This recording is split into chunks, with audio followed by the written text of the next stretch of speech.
All right, welcome in to Big Hitters Only. It is Sunday, April 6th at 7:32. This is going to be a combo podcast again. We're going to talk UNC transfer portal, UNC roster construction, and then also at the end of this episode will be a White Lotus Season 3 season finale recap with me, Spencer, and David Allen. We have Mike here, and we have Spencer for this first part, which is going to be mostly UNC. But first, we'll talk about Duke. Also, we'll talk about our sponsor, Delta Spirits. DrinkDeltaSpirits.com. Promo code BHO10. Check those out. Shout out Ori St. Germain. He was drinking one today. He sent me a screenshot. There's a 10 milligram blueberry lemonade. DrinkDeltaSpirits.com, promo code BHO10. All right, the big news everybody's talking about, the Final Four, two amazing games, and locally, obviously, Duke, unbelievable ups. I mean, first of all, that Auburn-Florida game was great, and then, Duke was kind of in control of this Houston game, and, they're up 9 with, 4 minutes to go. I can pull it up here. They're up 6 with 33 seconds to go, and just, unbelievable comeback and grit by Houston. Mike, I saw you tweeting about it late night. I tried not to, but I got a couple tweets off as well. What were your initial thoughts? What was going through your head about Duke? I think one of the best Duke teams in recent memory. Not making the championship game, and Cooper Flagg does not get a national championship, and John Shire in year 3 still hasn't gotten to the championship game yet. Wow, right? I mean, I think we all were preparing ourselves for what we thought was the inevitable. What a way to crash out for them. I couldn't bring a bigger smile to my face.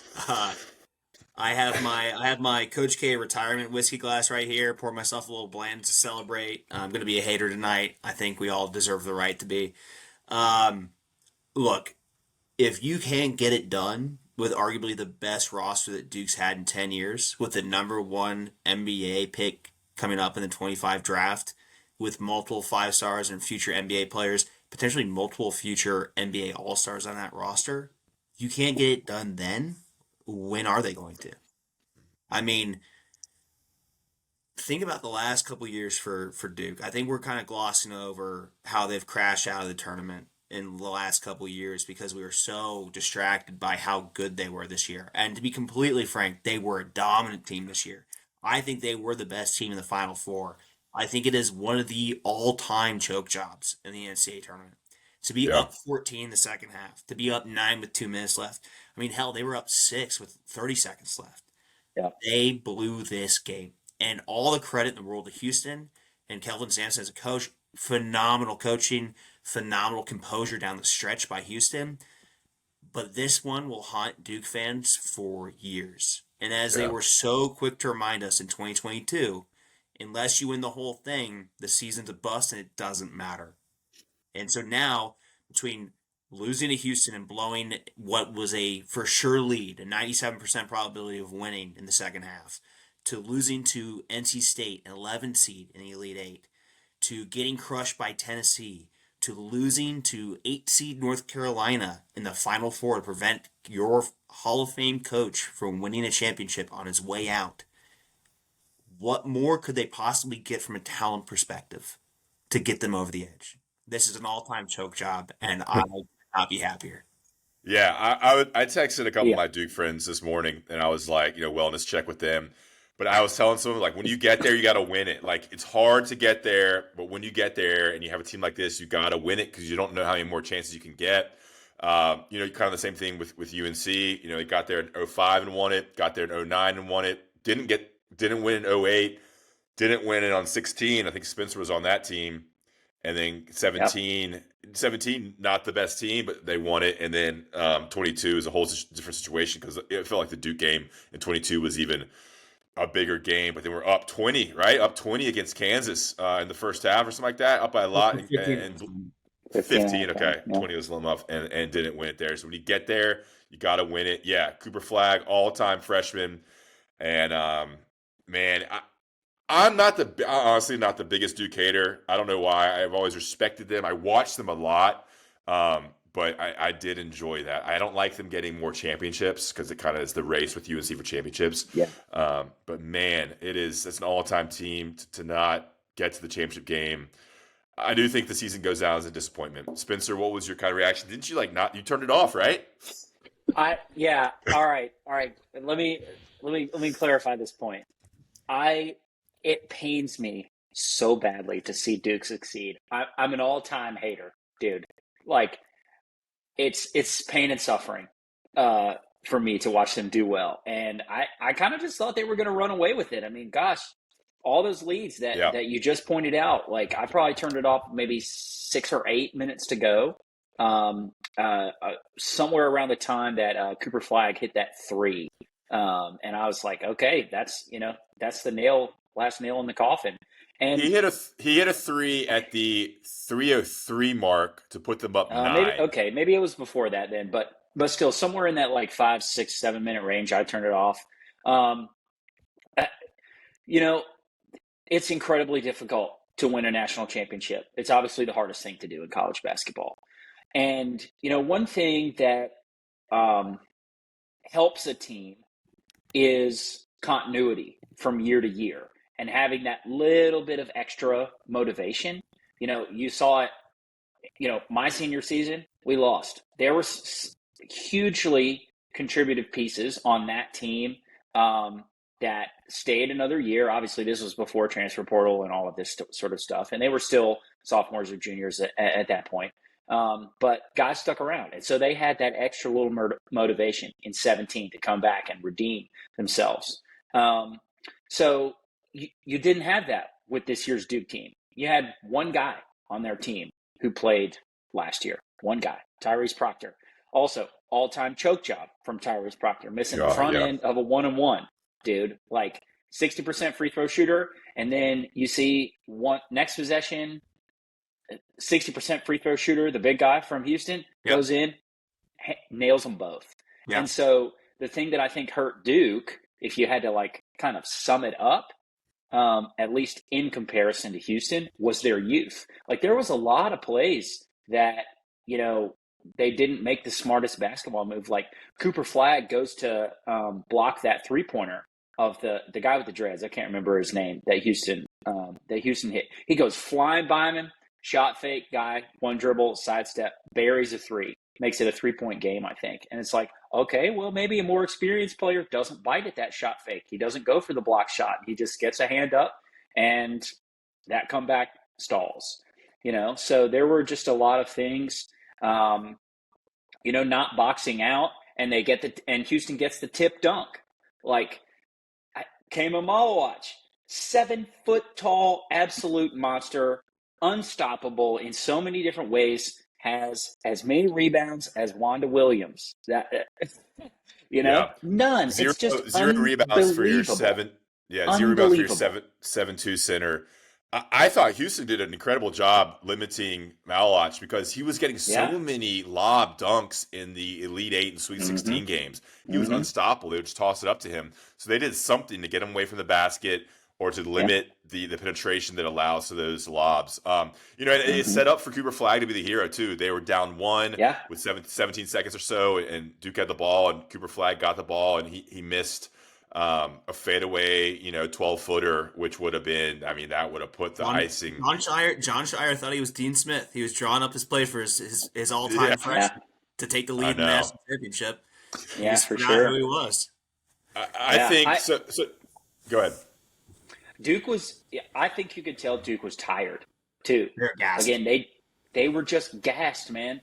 I saw a video earlier today of Houston doing diving on the floor drills. Like, these guys were in the greatest shape. They were as tough as you can possibly get. And they just, like, it's a game of inches. It's a game of centimeters at that level. And, Houston came out on top because they were a little bit tougher. They were a little bit more, a lot bit more experienced, actually. They were so good. When Duke was gassed, Houston was in better shape. They stole the inbounds. They tried the 3-pointer. They missed. They get the rebound dunk. Kelvin Sampson screaming from the sidelines. and they are all locked in. They're not celebrating, getting within 1 point after being down. They're not like jumping up and down. They're locked in defending the inbounds play and creating havoc for Duke. I mean, Yep. just what rock star coaching and just team development. Someone on Yeah. Twitter was joking that a Houston practice just must be 3 hours of suicides, and at the end of each sprint you get punched in the face because they're Yeah. tough sons of guns. Yeah, on the timeout front, you saw Shire burn his final timeout under a minute to go. I think I can't remember the exact point, but he burned his final timeout. They could have maybe used a timeout after Houston hit those 2 free throws or whatever it was. So go ahead shot. There's 3 seconds to go, and like you said, Mike, Houston is locked in. They match up. There's a guy guarding the ball, the inbounder, and everybody's finding their guys, and they have to throw a full court pass that gets tipped. Duke gets no look because they don't have that last timeout. Homage to Dean Smith, man. Save your timeouts, man. Like, there's so many different angles to look at it. But maybe from a coaching perspective, and kudos to John Shire. That guy owned up. He said, I didn't do enough to help my guys tonight. And, he took that loss with as much grace as you possibly could have. And, he's a young coach. I think he's a very good coach. And, he'll carry that forward. I want to talk about Shire. I want to talk about Shire for a second. Like, all right, so Shire, he's had great teams with great players. This is his 3rd season. I mean, a lot of coaches don't get there for a long time. But they're going to start – pressure's going to be put on him now to with these loaded teams to win one. So he's gotten some flack for this game for sure because I think it was Duke melting away. I think he made some questionable decisions in the last 8 minutes or so. They couldn't get the ball in. They couldn't design things to get a shot up to make a shot. So it'd be interesting to see kind of because people do love him. It's like he can do no wrong with recruiting and landing these 5 stars and putting together this perfect roster. So I'll be interested to see kind of as the pressure gets ramped up on him. It happened with Roy at Kansas. It happens with a lot of coaches to win one after having so much success. Like Roy went 15 or so years, 10 years at Kansas before winning one. Mike, I think your air conditioning's a little it's not on. It's not on. Okay, I can hear something. Maybe it's mine. Anyway, no big deal. All right. Anything else? I mean, I thought Duke's inability they melted, man. Duke's inability to get the ball in. Yeah. Like, that was unbelievable. Sion James, your veteran transfer, couldn't get the ball in. So the over-the-back call by Cooper Flagg was a little questionable, but I mean, he went over the back. But that was a huge play call because that was off the missed free throw. And then Houston went down and hit the 2 free throws, ice water through their veins. Unbelievable, man. I could not believe it. I tweeted, I cannot believe it. I mean, everybody penciled in Duke. Everybody's betting Duke to get there to win the championship, and now it's Houston and Florida, and God, what an incredible coaching job. And Houston not losing faith. Seems like Duke, you get that 14-point lead, 10-point lead, and like some teams quit and becomes a blowout. They took the foot off the gas, no doubt, man. I was watching a replay of it, like we already talked about. I turned it off, so I'm watching the replay this afternoon, and Duke totally took the foot off the gas. It was drawing back some memories from last year's North Carolina team. How many times did we have 8, 10, 12-point leads in the last, 5+ minutes that came down to 3-point wins or 4-point wins or something like that because they just took the foot off the gas. They went too much one-on-one. They got out of their stuff. They were matchup hunting, all this sort of things. And, I'm a firm believer in keeping the pedal down. Like, okay, yes, you don't do anything stupid. You dial it back here or there. You don't force a shot or things like that. You make smart plays, but you still have to keep the foot on the gas. And maybe they just didn't have anything left in the tank was the reason they took their foot off the gas because Houston had just kind of beat them down over the previous 34 minutes or so. All right, that's 14 minutes on Duke. Let's move on. The transfer portal is currently in a dead period. Doesn't really mean too much. Players can't visit.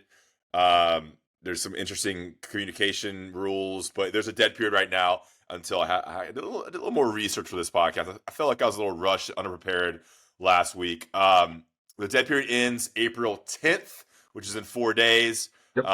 So that's the next time players can visit. So before the dead period began, I believe on Friday, UNC got, or right when it began, UNC got a massive commitment from Henri Veesaar. Say it again, Mike. Veesaar.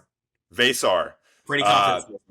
From Arizona, 7-foot big man, massive get. I mean, Mike was, saying like the future of UNC basketball depends on this guy to commit. It was a big get. UNC had to have him because they kind of put all their eggs in the basket on this guy. He commits late Friday afternoon. It's big. You check that off. The big man's done now. You put him next to Caleb Wilson. You have a backup of Vin Allen Lubin. You have James Brown. There's your front court right there. Maybe a little Zayden High rotating in at the 4. So you have 4 players, potentially 5 players that can give you time at the 4 and the 5. With I think a stud at the 4, Caleb Wilson, and a stud at the 5 that I think will be really good at UNC with a good point guard in Henri Veesaar. So, Mike, your thoughts on this? I don't know how much we must spend on him before we get some other targets and talk about roster, but your thoughts when he committed? No, I mean, I still stand by how critical he was to the future of the Hubert Davis era, right? Like, without the 5, we are in massive trouble. We'll talk about it because now we are in the reverse situation of last year where we need a guard desperately. But imagine where we're sitting if, Veesaar takes another visit and extends this, recruitment, and now we don't have a big or a point guard. And we're like staring down the barrel of like not having a complete roster. So he is massively critical. I think he's really high upside. I think instantly puts us in contention for the best front court in the ACC next year. I mean, you mentioned all the players, Ross. Like that is a studly front court, and that's gonna do some damage. And if you're a point guard, and I doubt they're listening to us, but if you're in the market for a new team, you got a hell of a front court to pass the ball to down here at North Carolina. So I highly recommend it. Really excited about him. The only caveat is obviously the usage wasn't as high as Arizona. So I think there's like maybe we want to make sure that translates. It looks good. Numbers on paper looks good. If you watch the film of him, he looks great. It's just making sure that he's prepared because he is the guy now. He is the starting 5 at Carolina. So we need to make sure he's ready to go 30 plus minutes a game. Yeah, so he played quickly here, Spencer. He played in the 22-23 season and then redshirted, medical redshirt or something in the 23-24 season. He wasn't a full-time starter at all last year. Played in 37 games, which is probably all of them. Only started 5, 20.8 minutes. So he was not a full-time starter. 9.4 points, 5.0 rebounds, which is 7-footer. You don't want that's a little bit low, but a very high field goal percentage at 59.2. I just think he has a lot of room for growth and development. He's a little skinny. You kind of see him getting bigger. He's listed at 200 pounds, which is very skinny for a 7-footer, but he looks a little bigger than that. So I'm excited. I think UNC may be able to get 2 years out of him, which would be incredible. And I understand the going rate for an elite center, which I would consider him to be, is $1.5 million. So think about that's kind of what teams are paying for these types of players, anywhere between 1.1 million to 1.5 million. Go ahead, Spencer. What are you going to say about him? I was going to say I can personally attest to the difficulty of Carolina basketball preseason conditioning. It is really, really awful. It's so incredibly hard. So I'm sure that school ends about a month from now. He'll probably get a week or two to pull himself together and move to Chapel Hill, and he'll be in there with Jonas. Doing squats and pull-ups and everything that you could possibly imagine, and there'll be the summer pickup and everything like that in Chapel Hill. So he's got the summer and first 2 months of school to like really get in fighting shape. They've got the staff to do it. Definitely needs to bulk up and get stronger. I mean, I do see this as like, when UNC loses a player, like Elliot Cadeau, for example, he could have an incredible next 2 seasons at Michigan. Mm-hmm. And it's like, UNC developed him. You see kind of like Travis Shaw in football. Like you're developing these players, but you don't get to see the successful years. I mean, I think maybe we could get that from Henri Veesaar. Say it again, Mike. Veesaar? Veesaar. Veesaar. Pretty sure. Yeah. So maybe with the reverse here, I think we're going to get the best years from Yeah. Henri Veesaar, like this year and maybe another year. I mean, he's definitely an NBA guy. It seems that way. He's athletic, and I'm excited for the lob threat, like you said, with point guard, with Caleb Wilson. 6'9", 6'10", very pogo stick type player, and Henri Veesaar. Like it's going to be nice to have a lob threat. It's been a while since we had a pure lob threat. I mean, the last one we had. Was it John Henson, Tyler Zeller? Like, I don't remember. I want to Bryce lob Johnson. threat. Yeah, Bryce Johnson. That's a great answer for sure. Yeah, all right, even let's Isaiah Hicks too. Yeah. Yeah, he was a little bit more below the rim. All right, Jonathan Powell. So Jonathan Powell committed right after we recorded on Monday. So it's been a little bit less than a week. Have everything pulled up here. I'm prepared for this podcast, baby. All right, 1 year at West Virginia, 6'6", 191. A really good freshman year. Started 23 games out of 32 games that he played in. Averaged 8.3 points. Shot 37% from the field, 35% from the three-point range. 3.1 rebounds, not much to speak on in terms of assists and steals. Watch his highlights before we recorded today. Pretty much a pure shooter. A long two-guard, small forward type player that was a shooter. A lot of potential. Decently athletic enough. Nothing that's really jumped off the page. But certainly a guy, I can see him starting at the 3. I think he's going to be better than he was last year. But he played the Big 12. So, he's gone against really good competition. He started some games. He's made some threes. Spencer, what'd you see from watching his tape? All the things you said. I mean, a long guy who can kind of play inside to out is really desirable. You'd like to see him pump those rebounding numbers up. And again, I think it was Dean Smith who said, like, the biggest jump that you're going to see is between a player's freshman and sophomore year. So hopefully Powell experiences that same jump and, get him, 5 rebounds a game, 10, 12, 15 points, like good 3-point shooter. I think he can really be, an all-around threat. I didn't quite catch like what his defensive capability is, but you would hope a guy of that length can be a threat, being very good at guarding guys who are smaller than him, as well as being able to punch above his weight just a little bit if he has to. So I really like this commit. I think it's a great get for Carolina. Yeah, and UNC was the point. It was like, all right, we need some bodies here. They're going to need some. They have the scholarships. Let's get them in here. All right, Mike, anything on Jonathan Powell that we haven't said? You're muted. Just like we talked about Veesaar being around for a couple of years and developing, West Virginia did not want to lose this kid. He's gonna be a sophomore. We could have him for 3 more years. So excited about that too. We're not just talking about this season. We're talking about the years to come. So for sure. Okay, so let's talk about Nick Dorn. He visited UNC. We mentioned him on the last podcast. The brother of Miles Dorn and Torian Dorn, his brother and his dad went to Carolina. I watched his tape. Similar to Jonathan Powell, a little bit taller, maybe a little bit more athletic, but 6'7", 200 pounds. Played at Elon, so you got to take that with. That's a pretty low level of basketball. 15.2 points. Started 25 of 25 games. Looks like there might be an injury in there this season. 30.8 minutes. 35% from 3. Thought a little bit more athletic, shorter shorts, 3.8 rebounds. I would not feel good about him starting, but it's a nice piece off the bench if Drake Powell doesn't come back.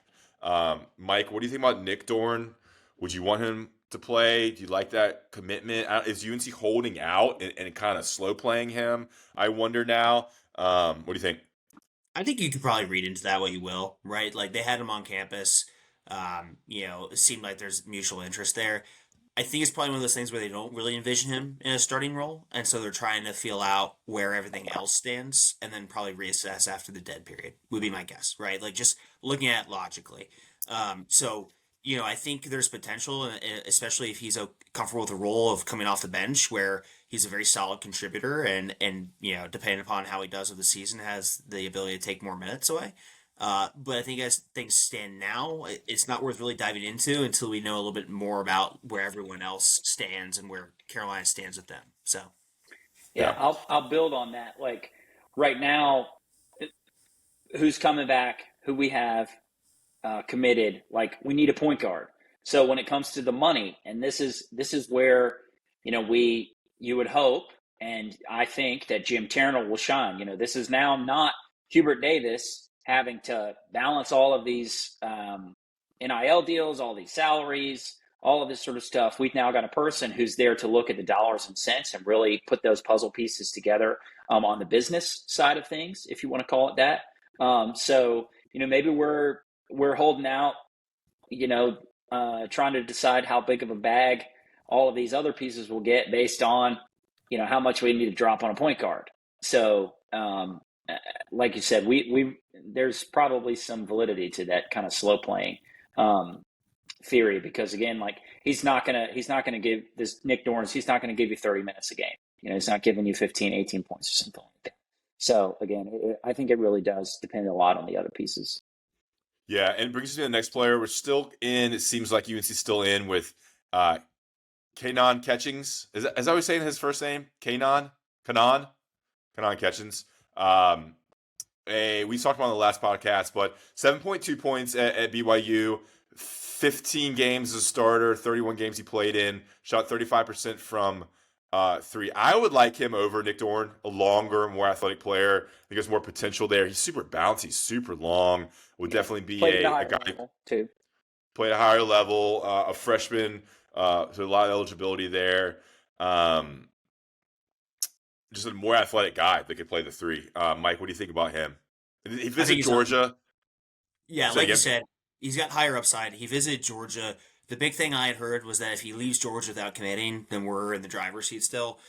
From all accounts, he left Georgia without committing. So, I think, Spencer, you had a really good point. I think the point guard is the priority for Carolina.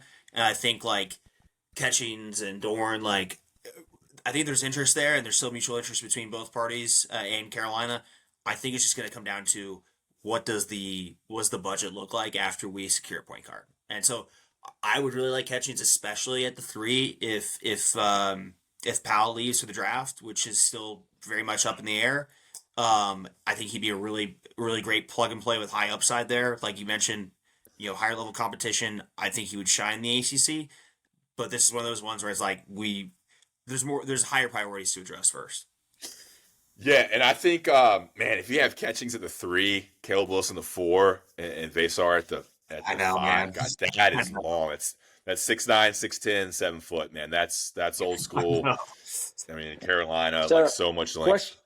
Question for y'all. I mean, what do you make of the timeline of Drake Powell and Ian Jackson not making any announcements? Because I think there's a lot of ways that you could think about it, and I'm not really sure exactly where I stand on it.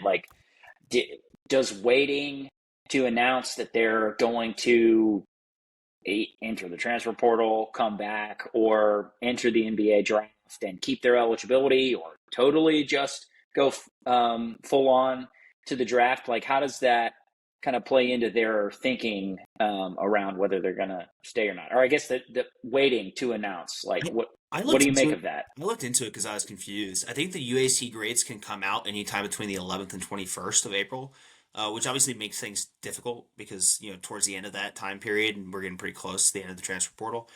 I think you just come in with the approach that you're going to lose both. And then if you I think you're 99% going to lose Ian Jackson. That's seems like it's been the kind of conventional wisdom, is that he's going to enter the draft, and then if he somehow doesn't, which is pretty unlikely, he'd probably transfer. That's just speculation based upon rumblings and stuff. I think there's a higher chance. I don't want to assign percentage values to it because who knows, that Drake would come back. It seems like it's NBA or Carolina for Drake. So I think you just operate and kind of build your roster out as if you're going to lose both. And then if you are blessed enough to get a second year, sophomore season of Drake Powell, you take it and you're just upfront with everybody that you might be filling in for him, that he might come back, right? Like you just tell Catchings, you tell Powell, like, hey, you had the chance to earn starting minutes, but obviously we don't have all the everything locked down quite yet. So yeah, I no notes on that. A couple dates here. The NBA early entry deadline is April 26th. That's right around when the portal closes. I think the portal closes like April 22nd. The combine for the draft is May 11th through the 18th in Chicago. So like we won't have a decision on, good chance we'll have a decision on Drake or Ian until after the combine. The draft lottery is May 12th, and then the withdrawal date is June 15th. So like they Oh can wow, go up that's until late. June 15th. That is late. I hope that's right. I cut and pasted from an article. Yeah, same thing. Yeah, take who you need to take with the idea that Drake's not coming back, and if Drake comes back, that's just a cherry on top. I mean, what about if Drake comes back? I wonder if he could play a little two. With Seth at the two. I think that's great for his Yeah, NBA prospects too. So you yeah. could have catch. You get Two and three um, are kind of interchangeable positions in this age of college basketball, especially yeah, the way that North Carolina plays. Like a 2 and 3 just means that you're not the primary ball handler. Maybe it has a little bit of an impact on who you match up with defensively, but at the end of the day, if you're a 2 or a 3, you just end up playing on the wing. You know, so yeah, I don't yeah. really think like what exact numbered position they have like makes a huge impact. That I think Drake Powell at the height that he is playing the two, that's awesome. Yeah, Like, yeah. like I was saying in the last podcast, like we want tall guys out there. Drake, Well, well, Drake Bell, the 2, Catchings at the 3, yeah, Wilson at the 4, Veesaar with the 5 is, Yeah, I mean, gosh, that's yeah. stuff. dirty line, Yeah. dirty. Close your eyes. Imagine that. Ugh. So Well, nice. still All have right, no one to pass him the ball, but very yeah, defensive exactly. himself. All right. So on that note, let's get into the point guard situation. So they've kind of missed out on a couple guys. The bag was dropped by Syracuse for Nate George, the Georgia Tech guy. Georgia Tech's losing like all their. I always feel bad. Like people are leaving these teams. Just kind of sucks. It's just this era of basketball. I don't like how there's no stability, no continuity. Anyway. All right, so right now it seems like there's 3 names that UNC's kind of in contact with. It is dead period, so there's not as much movement and conversation, and obviously no visits. Xaivian Lee out of Princeton jumps off the tape as a baller, 6'4", athletic, experienced. Trey Holloman out of Michigan State and Malachi Smith out of Dayton. I think referencing some Inside Carolina stuff here. I think they have. Are any of those 3 guys like? Is it that mutual conversation, Mike?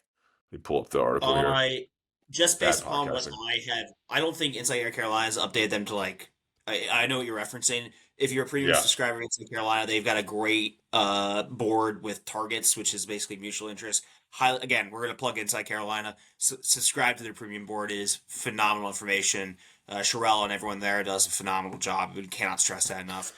From everything I've heard, including other sources as well, it seems like there are discussions going on with Lee and Malachi Smith at I don't know how far into discussions they are, but I know that they are in contact with Carolina and yeah. Carolina's in contact with them.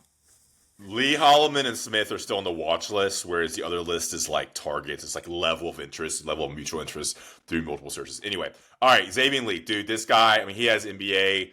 He's NBA draft potential. He's probably the biggest name point guard wise. That's still uncommitted in the portal. Let's pull up his stats here from Princeton. Played 3 years there. 2-year starter. Last season, 16.9 points, 6.1 rebounds from the point guard position, 5.5 assists. I mean, the stats just jump out to you.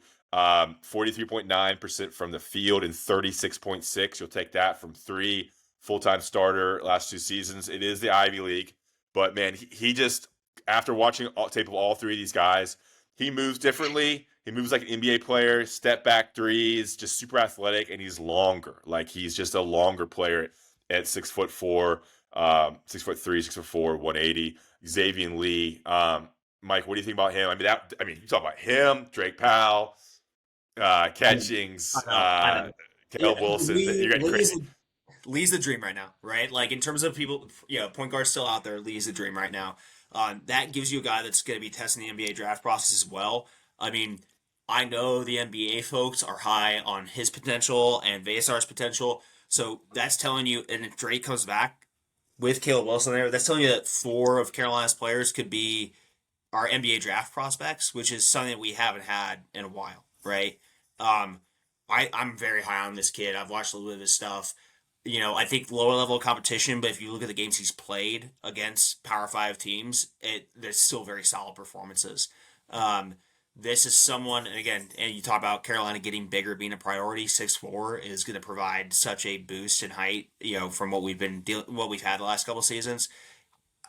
If they can get him, they need to get him. I've heard the competitions in St. John's in Florida for him, so there are people that are going to be dropping bags for him.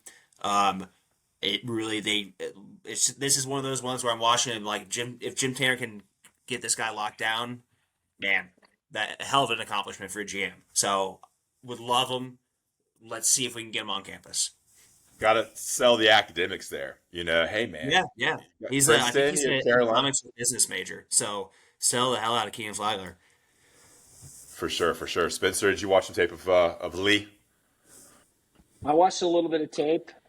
He's got some moves. Great passer. Just fine. Like maybe not quite as flashy of a passer as an Elliot Cadeau, for example, but maybe a little bit more of a fundamental, kind of more consistent passer. Lots of little touch passes in the lane, drive and dish. Presumably would have the ability to throw the lob. I don't know how many lob threats there are at Princeton University, but presumably would have that skill. Good stroke. Seems like a great all-around player. And again, you like the height. And, I'll say I'll temper my comments just a little bit. Like, you don't want to just go after a tall guy because he's tall. I mean, you want them to have the skills. And, at the point guard position, at the 1, you don't need to have a guy who's 6'4" or 5. 6'2" or 6'3", even 6'1" would do just fine. But, as we saw with Carolina, you don't want to have 3 guys on the court who are 6'3" or shorter.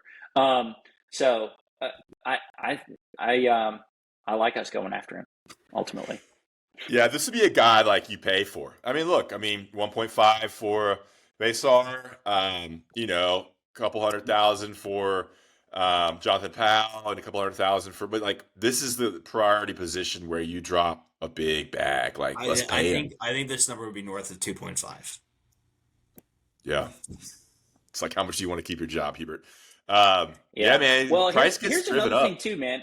Like, we talk about these guys testing the NBA draft process. Like, listen, the G League does not pay any money at all.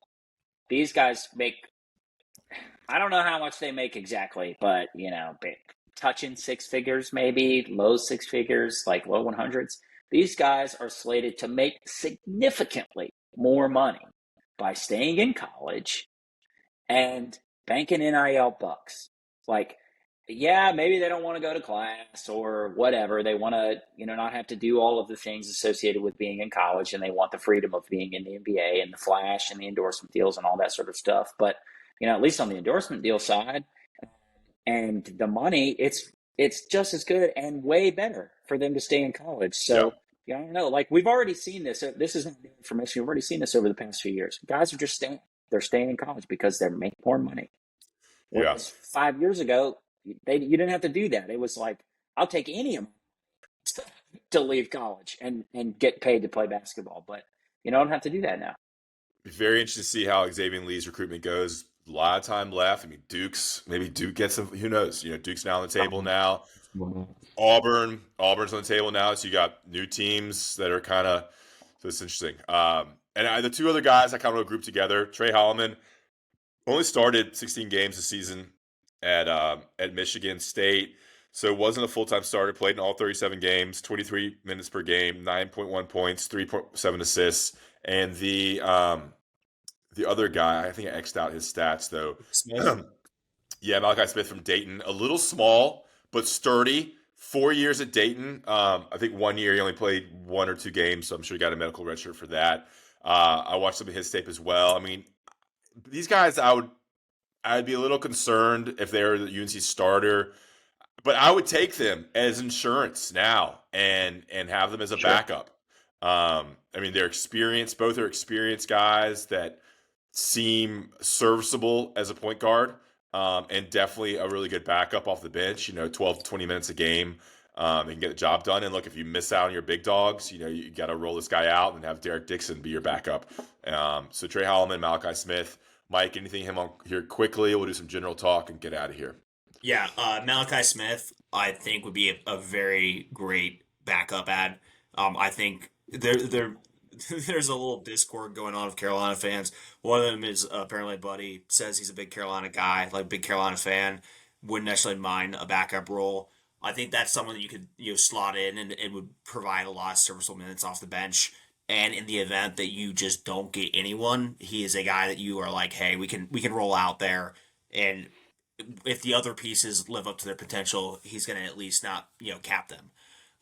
So I'm all aboard. Like if you want to sign up Malachi Smith now and have the insurance policy, I say we do it right now if we can. So Yeah. I don't know if you have anything else, Spencer.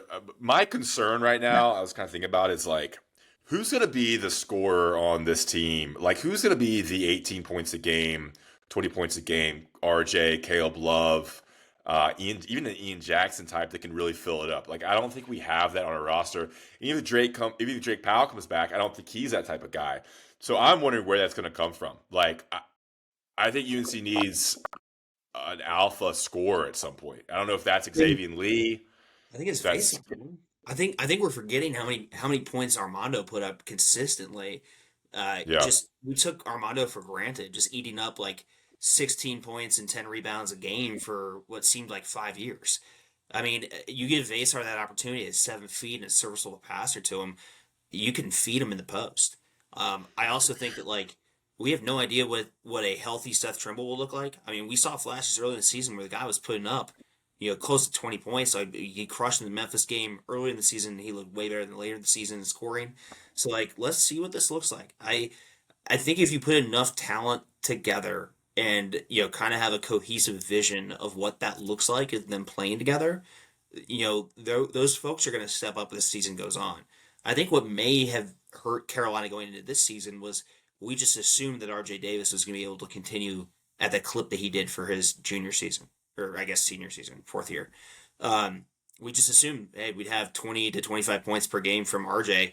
And when he didn't come on as well at the beginning of the season, it really hurt them. And so I almost wonder if it's hey, we're going to give everyone the opportunity, everyone the minutes, and you go out and earn that star role. If that is a better way to approach it than how we've been doing it the last couple seasons. yeah. I mean, we've lived 5 years with RJ now, and three of those with Caleb, and 5 years of Baycott. And those guys could get you 20 points a game. So we're gonna have this is the post Baycott, post RJ Davis era. So it'll be interesting. I mean, with Veesaar, I mean, he's gonna have to have someone feed him. He can't create on his own. So I was thinking, we don't have someone who could just like go get you a bucket like Ian Jackson would be, or RJ Davis kind of has been. Caleb Love's been. So that'd be one concern early on this roster. And also, Seth Trimble's a great point. I like Seth Trimble. I wouldn't mind him being. I think he can be UNC starting shooting guard. Like I don't hate that. He's not the best shooter. If you have someone with the three you can shoot, someone with the one who could shoot, that's fine. And I don't mind him being the backup point guard either. He was recruited kind of as a combo guard. And I think point guard is his position that he like kind of played in high school. So I wouldn't mind that either, as someone who could give you minutes at both, 20 minutes at both. Can't be the starting point guard though. So they need to figure it out. Yeah, I Yeah. hope not. I mean, Trimble's game is, he's more of a driver, more of a slasher than he is a shooter. Obviously, you would like to see him take another little jump up from this year to next year with his 3-point shooting capability. I mean, you want more than anything. It sounds like we've got some targets that are shooters. We've got Powell, Jonathan Powell, who's a shooter who's already going to Yeah. come. Like you don't need him to hit a bunch of threes, but you do need him to hit enough to keep defenders honest. So that's what you want, and he's got the ability to get the rim. We all know his athleticism is just off the charts. So having that threat to drive to the basket and get a bucket in a tough situation, that could, Seth Trimble could step into that role. For sure. All right, guys, that was great. Good kind of reset. We'll hopefully do one maybe this time next week as well, or maybe wait for a commitment or two so I have a better idea what we're talking about. Stay tuned for Spencer and David and I talking White Lotus. Also want to give a shout out. Our last episode was the most watched episode on YouTube for us. 6.9 thousand views as of today, and 40 comments, which is great. So I think people will really enjoy this transfer portal roster talk, kind of in a time where a lot of people aren't getting a lot of that from other avenues. So that's great. Tell your friends, keep growing this, and drink Delta Spirits. That helps us pay our production team of Connor behind the scenes. Shout out Connor, who's been on the podcast a lot, and Garrett, who no one's met, but Garrett makes the graphics. I don't even know if he listens to the podcast, but he's great making the cover art. So shout out Garrett. He's a junior, I think, junior or sophomore at UNC. So drinkdeltaspirits.com and promo code BHO10. The best way to support us is buying marijuana drinks and telling your friends. So when we do end up trying to get some more advertisements, we can sell the numbers as well. All right, I'm pumped to watch. So we haven't watched White Lotus yet, Spencer. We're going to watch in about 40 minutes. But appreciate your time, Mike and Spencer. And the next voice you'll hear will be us recapping the season finale of season 3 of the White Lotus. Appreciate it, guys. All right, welcome back in to the second portion of this podcast, the White Lotus season 3 recap. We have David Ray Allen joining and Spencer back on. All right, guys, we just watched it 8 minutes ago. Live instant reaction. David, were you satisfied with the finale? I mean, I guess that is the ultimate question, is were you satisfied? And I'm not prepared to answer. Yeah, I think mainly satisfied. I think there were definitely some things left unfinished, some things that I was hoping to tie up completely. But I think more or less, yeah, I think I was satisfied. That's the short answer. Okay, Spencer, were you satisfied? You felt good about it? You come off kind of like, all right, that's kind of what I expected? Yeah, more or less. I almost exactly the same as David. Like, felt good about some things, not too many. Some other loose ends, kind of things left unresolved or disconnected. I thought it was not. I thought it was not as like hectic and crazy as people were making it out to be. I know there's that obviously the one shooting scene, like what, less than 5 minutes of that. I thought it was gonna be like the last 15 minutes were crazy. Like to that. Yeah, I thought it was gonna be like Not nonstop chaos for like 60 minutes of just shit happening. All right, David. So what storylines do you feel good about? Like what? I mean, yeah, it just takes. So what storylines did you think got kind of concluded well? What are left open? What'd you like? What'd you dislike about how they kind of tied together things with the plot, with the different storylines? My takeaway is there was one key theme that I thought I saw throughout. I've got 4 different families, which was negotiations. There was a literal negotiation between, I'm calling her Keenan Flagler, Belinda, and trying to negotiate a deal, right? Like literal negotiation. I thought the Ratliffs on 2 different levels. You had the daughter and Lachlan, who were having kind of a philosophical negotiation of, am I a materialist? Am I going to stay? Am I going to go? And then you have the father who is literally negotiating in real time, am I going to kill my family or not? Guy Talk kind of had to negotiate, like, am I a killer? Am I made for this job? And then Goggins obviously is having this, again, like real-time negotiation about, like, am I going to kind of give in to this vindictive part of myself who has, by the way, been trying to, like, vindicate his father, I guess, in some ways, and then ultimately vanquishes his father in this episode. So that was, like, the core theme to me of this episode and ultimately of the season. What's interesting is like the 3 women who I thought were fascinating throughout, ultimately a red herring to like a larger degree. Like they had a good wrap up with the Carrie Coon monologue, but like ultimately had no tie-in to the greater murder mystery. And even Greg/Gary, like ultimately he does play a part, but I think his presence loomed so large this season, it felt inevitable he was some way going to be a part of the blood in the final episode. So to see him kind of just sitting on his throne there at the end was an interesting kind of conclusion, and honestly left it open for maybe we might see him again in a future White Lotus season.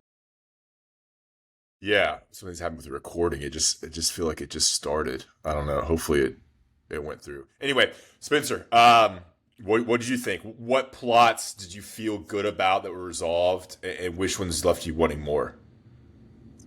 Uh, the three women, they left me wanting more. I said this in the last time that we chatted about this. Like, they were just like not connected to the rest of the show, really.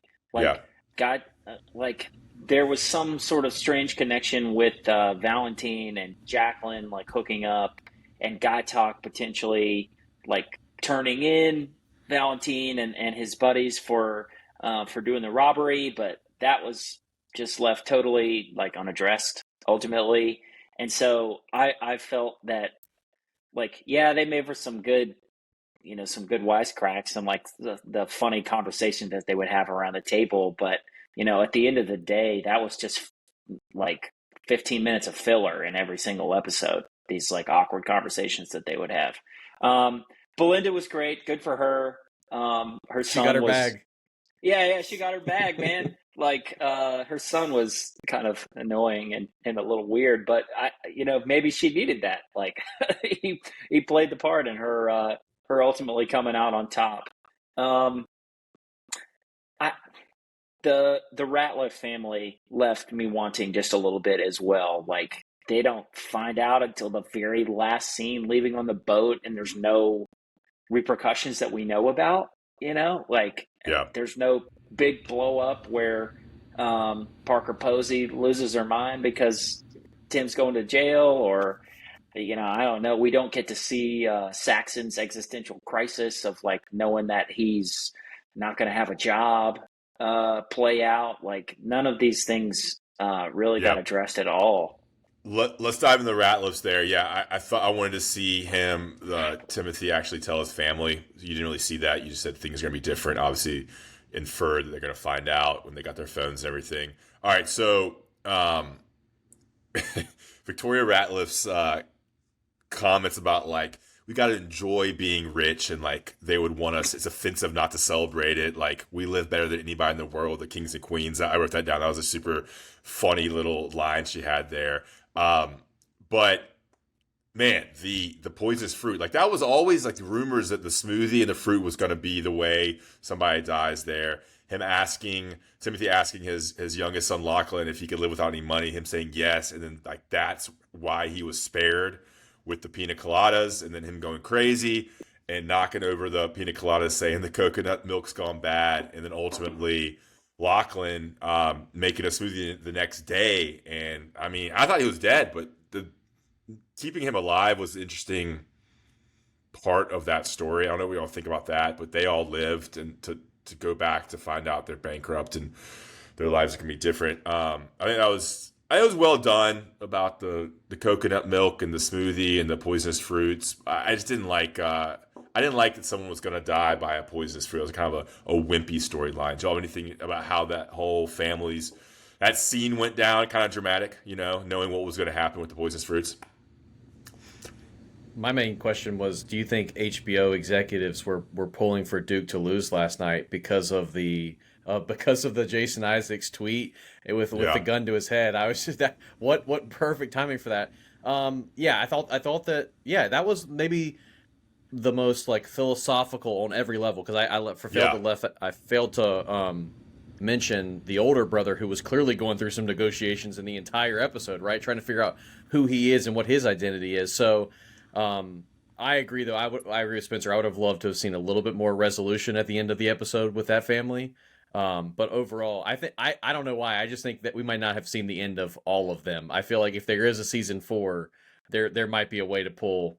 I even heard the suggestion of Parker Posey back by herself at a White Lotus resort in season 4 when her husband's in jail or something like that. So I don't know. I'm curious to see what happens with that family going forward. If there is one character to continue on, I mean, she's the most entertaining, I thought. But it seems like, I mean, Belinda maybe carrying on, or Greg and Gary, since he's been in every single episode.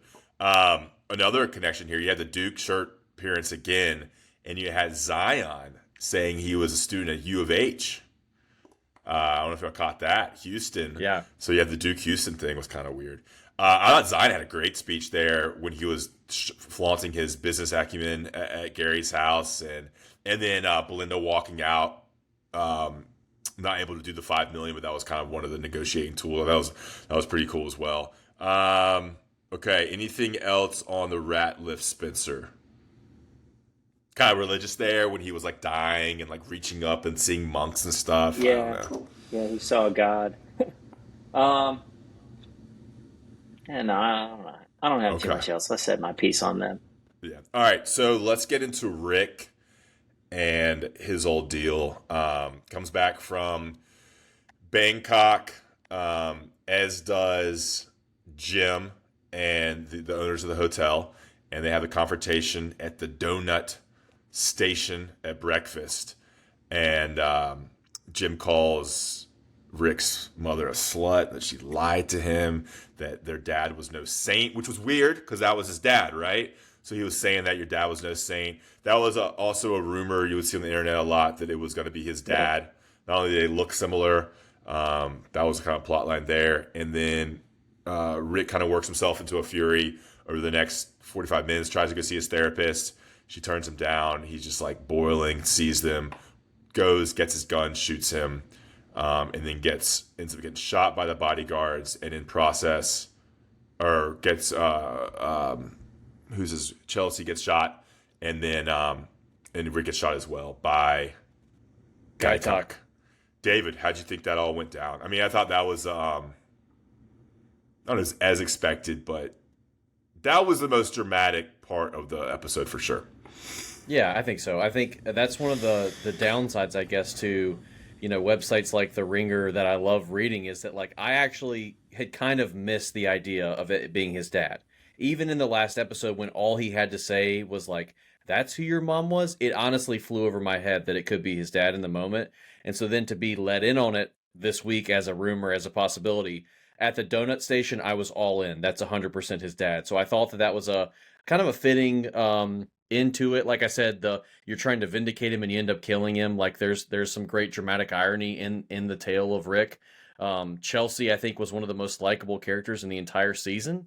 So she was a good death in terms of, like, people are gonna hate that she was one of the casualties there. So I think that was a pretty good end to the Rick Chelsea relationship, and excuse me, not a good end for the Rick Chelsea relationship. It was a good end for the Rick Chelsea arc. And Gaitak, that's where he got to tie in with finally deciding that if he was going to be able to be, man enough, or whatever you'll say with Gaitak there.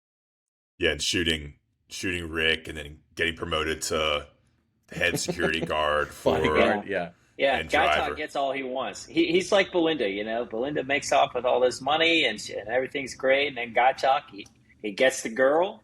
He gets the job he wants. It's all good for him. You think Gaitak's happy with himself? I mean, he's a good dude. Had to kill somebody and took the evil. Underlying.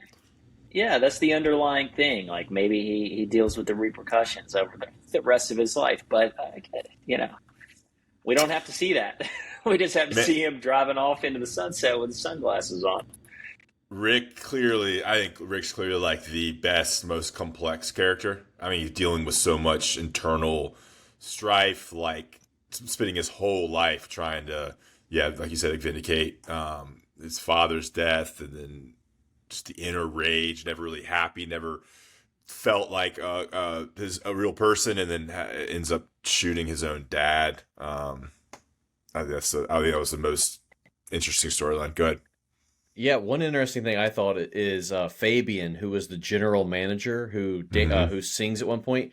He's like a legit guy. Like, he was in The Zone of Interest last year, which was nominated for an Academy Award, right? He's in like this totally different role. I was convinced that he was somehow going to play a larger part in the finale, because he's not like a big time actor, but he was like legit enough to where he should not be playing the general manager of the White Lotus. And for him to just like awkwardly fall into the river, was just a hilarious end to him, because I was convinced it was going to be a really important really important role for him to play in the finale, and instead, no, he just jumps into the creek, and that was it for him. So yeah, another character kind of like the three girls, like didn't really play a huge role to the driving the plot. All right, guys, anything else? I mean, I love every season. Like, I'm not super critical. I think the characters and the writing's the best part. I think the plot can get kind of lost at times. It was the case for this season as well. I don't even remember the last 2 seasons very well. I want to go back and watch them.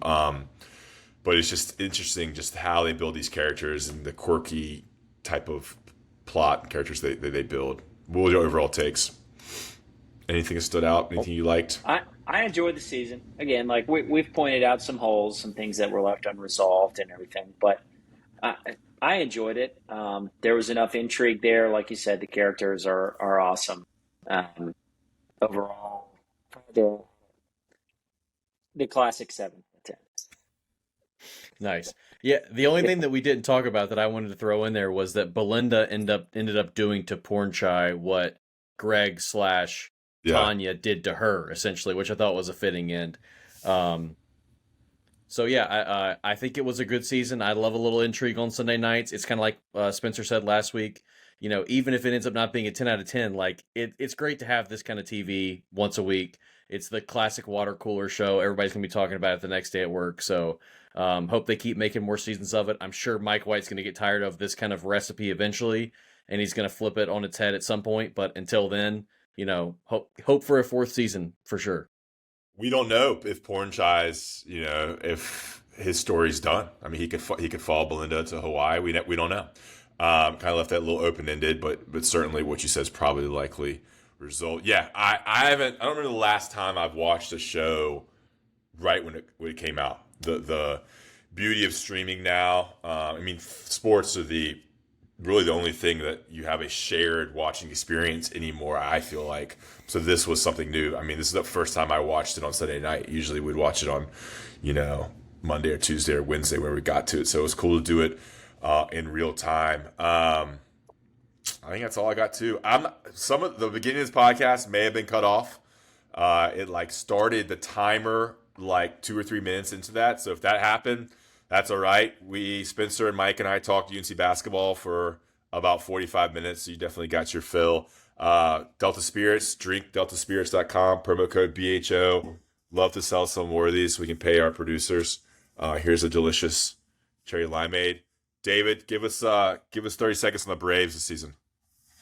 1-7 start for the Bravos. Bats are quiet. They were 1 for 34 with runners in scoring position to start the season. They got to turn it around quick. That's all I'll say. Give us 30 seconds. They're 1-0 when the Allens are in attendance. That's what I'm saying. How many games do you go to a year? Probably 1 or 2. So yeah, okay. Me, my brother, my dad, 2 Daves, 1 Mike. Check us out on 2 Daves and a Mike. Check us out on Spotify.